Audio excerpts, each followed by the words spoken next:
ಇವತ್ತು ನಾವು ನಮ್ಮ ಕರ್ನಾಟಕ ಸರ್ಕಾರದ ಆದೇಶದಂತೆ ಈ ದಿನ ಏನು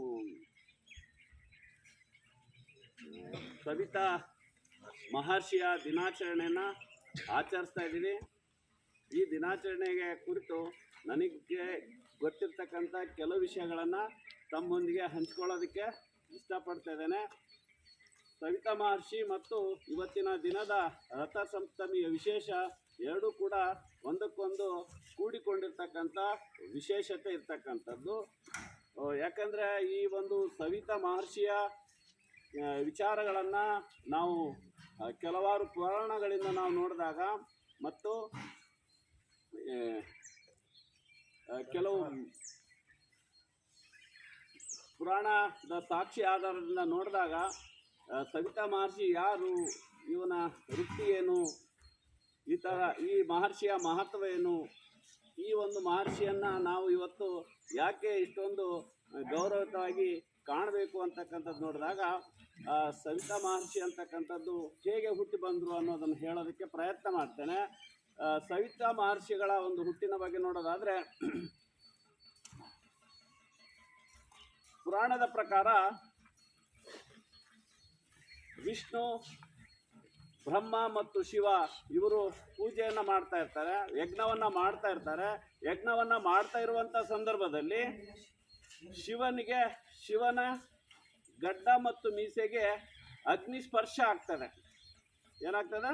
ಅಗ್ನಿ ಸ್ಪರ್ಶ ಆಗ್ತದೆ. ಅಗ್ನಿ ಸ್ಪರ್ಶ ಆದಾಗ ಗಡ್ಡ ಮತ್ತು ಮೀಸೆಯ ಕೂದಲುಗಳು ಸುಟ್ಟು ಸ್ವಲ್ಪ ವಿಕಾರ ರೂಪಕ್ಕೆ ಯಾರು ಶಿವ ಕಾಣಿಸ್ಕೊಳ್ತಾನೆ. ಆವಾಗ ಅದನ್ನು ನೋಡಿರ್ತಕ್ಕಂಥ ಪಾರ್ವತಿ ಸೂಕ್ಷ್ಮವಾಗಿ ಶಿವನನ್ನು ಸನ್ನೆಯನ್ನು ಮಾಡ್ತಾಳೆ. ಅದನ್ನು ಸರಿಪಡಿಸ್ಕೊಳ್ರಿ ಅಂಥೇಳಿ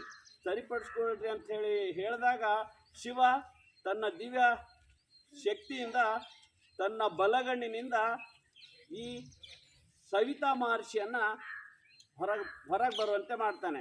ಸವಿತಾ ಮಹರ್ಷಿ ಹೊರಗೆ ಬರುವಾಗ ಒಂದು ಪೆಟ್ಟಿಗೆಯನ್ನೇ ತೆಗೆದುಕೊಂಡು ಬಂದು ಆ ಶಿವನನ್ನು ಅವನ ಗಡ್ಡ ಮತ್ತು ಮೀಸೆಯನ್ನು ಏನು ಮಾಡ್ತಾನೆ? ಸರಿ ಮಾಡ್ತಾನೆ, ಅಂದರೆ ತೆಗೆದು ಹಾಕಿ ಒಳ್ಳೆಯ ರೂಪವನ್ನು ಮಾಡ್ತಾನೆ. ಆಗ ಆ ಒಂದು ಕೃತ್ಯವನ್ನು ಮಾಡಿದ್ದಕ್ಕಾಗಿ ಶಿವ ಅವನಿಗೆ ವರವನ್ನು ಕೊಡ್ತಾನೆ, ಅವನಿಗೆ ಅಗಾಧವಾದಂಥ ಶಕ್ತಿಯನ್ನು ಕೊಡ್ತಾನೆ.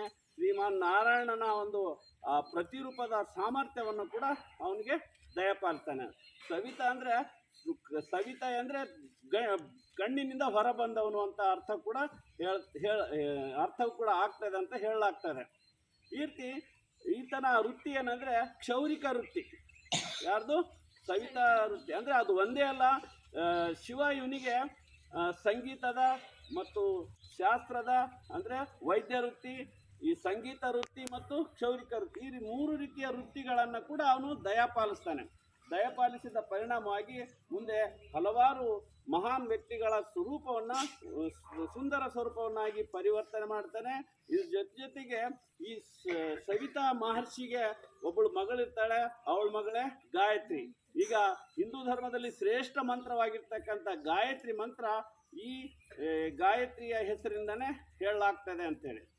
ಇದ್ರ ಜೊತೆಗೆ ಈ ನಮ್ಮ ಭಾರತದ ಪ್ರಾಚೀನ ಇತಿಹಾಸದಲ್ಲಿ ಕ್ಷೌರಿಕ ವೃತ್ತಿ ಅಷ್ಟೇ ಅಲ್ಲದೆ ಇವರು ವೈದ್ಯ ವೃತ್ತಿಯು ಕೂಡ ಮಾಡ್ತಾ ಬರ್ತಾ ಇದ್ರು ಅಂತಕ್ಕಂಥದ್ದು.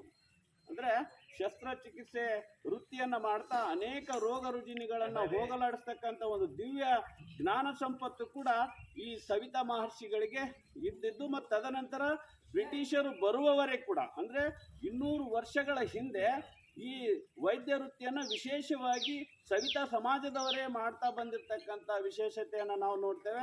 ಇವರ ಜನಾಂಗದಲ್ಲಿ ಈಗಲೂ ಕೂಡ ಈ ವೃತ್ತಿಯನ್ನು ಮುಂದುವರಿಸ್ತಾ ಇರ್ತಕ್ಕಂಥದ್ದನ್ನು ನಾವು ನೋಡ್ತೇವೆ. ಹೀಗೆ ಮತ್ತು ಇದ್ರ ಜೊತೆಗೆ ಇವರು ಹುಟ್ಟಿದಾಗ ಇವ್ರ ಜೊತೆಗೆ ಸಂಗೀತವು ಕೂಡ ಇವ್ರಿಗೆ ಬರ್ತದೆ.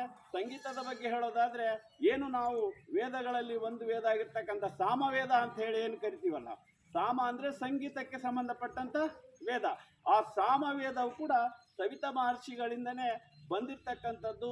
ಅನೇಕ ವಾದ್ಯಗಳೊಂದಿಗೆ, ಅಂದರೆ ಶಿವನ ಡಮುರಗದಿಂದ ಬೇರೆ ಬೇರೆ ವಾದ್ಯ ಸಲಕರಣೆಗಳನ್ನು ರಚನೆ ಮಾಡಿಕೊಂಡು ಆ ಸಂಗೀತದ ಮೂಲಕ ಜ್ಞಾನವನ್ನು, ದೈವತ್ವದ ವಿಚಾರಗಳನ್ನು ಹೇಳಿದಂಥ ಒಂದು ಕೀರ್ತಿ ಅಥವಾ ಹೇಳಿದಂಥ ಜ್ಞಾನದ ಗೌರವ ಯಾರಿಗೆ ಸಲ್ತದೆ ಅಂದರೆ ಸವಿತಾ ಮಹರ್ಷಿಗೆ ಸಲ್ತದೆ. ಹೀಗೆ ವೈದ್ಯ ವೃತ್ತಿಯಲ್ಲದೆ ಮತ್ತು ಇವರು ವೈದ್ಯ ವೃತ್ತಿಯಲ್ಲದೆ ಸಂಗೀತ ವೃತ್ತಿಯಲ್ಲಿ ಮತ್ತು ಈ ಕ್ಷೌರಿಕ ವೃತ್ತಿ ಅಂತ ಹೇಳಿ ಏನು ಕರಿತೀವಲ್ಲ ಇದನ್ನು ಮಾಡ್ತಾ ಇರ್ತಕ್ಕಂಥ ಸಮಾಜ. ಮತ್ತು ಈ ಒಂದು ಕ್ಷೌರಿಕ ವೃತ್ತಿಯನ್ನು ಮಾಡ್ತಕ್ಕಂಥವರಿಗೆ ಬೇರೆ ಬೇರೆ ಕಡೆ ಬೇರೆ ಬೇರೆ ಹೆಸರಿರ್ತಕ್ಕಂಥದ್ದನ್ನು ನೋಡ್ತೇವೆ. ಕ್ಷೌರಿಕರು ಅಂತಾರೆ, ಇವ್ರನ್ನ ನಾಯಿಗಳು ಅಂಥೇಳಿ ಕರೀತಾರೆ. ಈ ಥರ ಬೇರೆ ಬೇರೆ ಹೆಸರುಗಳಿಂದಲೂ ಕೂಡ ಇವ್ರನ್ನ ಗುರುತಿಸಲಾಗ್ತದೆ. ಇಂಥ ಒಂದು ದೈವ ಸ್ವರೂಪವನ್ನು ಹೊಂದಿರತಕ್ಕಂಥ, ಶ್ಲೋಕಗಳನ್ನು ಹೇಳಿರ್ತಕ್ಕಂಥದ್ದು, ವೈದ್ಯ ವೃತ್ತಿಯನ್ನು ಮಾಡಿರ್ತಕ್ಕಂಥದ್ದು, ಇದೊಂದು ಅಗಾಧವಾದಂಥ ಶಿವನಿಂದ ಬಂದಿರತಕ್ಕಂಥ ಪ್ರತಿರೂಪ ಆಗಿರೋದ್ರಿಂದ ಆ ಶಿವನಿಗೆ ಸಲ್ಲಬೇಕಾಗಿರ್ತಕ್ಕಂಥ ಎಲ್ಲ ರೀತಿಯ ಶಕ್ತಿಯ ಗೌರವ ಕೂಡ ಈ ಸವಿತಾ ಮಹರ್ಷಿಗಳಿಗೆ ಕೂಡ ಸಲ್ಲಬೇಕು. ಆ ದಿನದ ಒಂದು ನೆನಪಿಗಾಗಿ ಮತ್ತು ಇವತ್ತು ರಥಸಪ್ತಮಿ ಅಂಥೇಳಿ ಏನು ಕರಿತೀವಲ್ಲ, ಸೂರ್ಯ ತನ್ನ ಒಂದು ತಿರುಗ್ತಕ್ಕಂಥ ಪಥ ಏನಾಗ್ತದೆ, ಇದು ಮೇಘ ಮಾಸದ 7ನೇ ದಿನ ಈ ಒಂದು ದಿನವನ್ನು ಆಚರಣೆ ಮಾಡ್ತಾರೆ. ಇವತ್ತೇ ರಥಸಪ್ತಮಿ ದಿನ ಅಂಥೇಳಿ. ಇವತ್ತು ಸೂರ್ಯ ಸಮಭಾಜಕ ರೇಖೆಯಿಂದ ಉತ್ತರಾಭಿಮುಖವಾಗಿ ತಿರುಗೋದ್ರಿಂದ ಸೂರ್ಯನ ಪ್ರಖರವಾದಂಥ ಬೆಳಕು ಇವತ್ತಿನಿಂದ ಹೆಚ್ಚಾಗ್ತಾ ಹೋಗ್ತದೆ. ಈ ದಿನದಿಂದ ಕಾಲಮಾನವು ಕೂಡ ಗಣನೆಯಲ್ಲಿ ಬೇರೆ ರೀತಿಯಾಗಿ ಗುರುತಿಸಲ್ಪಡುವುದರಿಂದ ಈ 2 ದಿನಗಳ ಮಹತ್ವತೆ ಮತ್ತು ಸೂರ್ಯನಾರಾಯಣನ ಪ್ರತಿರೂಪ ಶಕ್ತಿಯನ್ನು ಹೊಂದಿರತಕ್ಕಂಥ ಈ ಸವಿತಾ ಮಹರ್ಷಿಗಳ ಒಂದು ಕೂಡ ದಿನವನ್ನಾಗಿ ಆಚರಣೆ ಮಾಡಬೇಕು ಅಂಥೇಳಿ ಈ ಒಂದು ದಿನವನ್ನು ಇವತ್ತು ರಾಜ್ಯಾದ್ಯಂತ ಆಚರಣೆ ಮಾಡ್ತಾ ಇದ್ದೇವೆ. ಈ ಒಂದು ವಿಷಯದ ವಿಚಾರ ಕುರಿತು ನನಗೆ ತಿಳಿದಿರ್ತಕ್ಕಂಥ ಕೆಲವಾರು ವಿಷಯಗಳನ್ನು ತಮ್ಮೊಂದಿಗೆ ಹಂಚಿಕೊಂಡಿದ್ದೇನೆ. ಇದರಲ್ಲಿ ಏನಾದರೂ ವ್ಯತ್ಯಾಸ ಇದ್ದರೆ ಸರಿಪಡಿಸ್ಕೊಳ್ಬೇಕಂತ ಹೇಳ್ತಾ ನನ್ನ ಈ ಸವಿತಾ ಮಹರ್ಷಿಯ ದಿನಾಚರಣೆಯ ದಿನವನ್ನು ಎಲ್ಲರಿಗೂ ಶುಭವನ್ನು ಕೋರ್ತಾ, ಎಲ್ಲರಲ್ಲಿ ನಿಮ್ಮಲ್ಲಿ ಕೂಡ ಜ್ಞಾನದ ಒಂದು ಪ್ರಖರತೆ ಇನ್ನು ಮುಂದೆ ಪ್ರಜ್ವಲಿಸಲಿ ಅಂಥೇಳಿ ಆಸ್ತಾ ನನ್ನ ಮಾತಿಗೆ ವಿರಾಮ ನೀಡ್ತೇನೆ. ನಮಸ್ಕಾರ.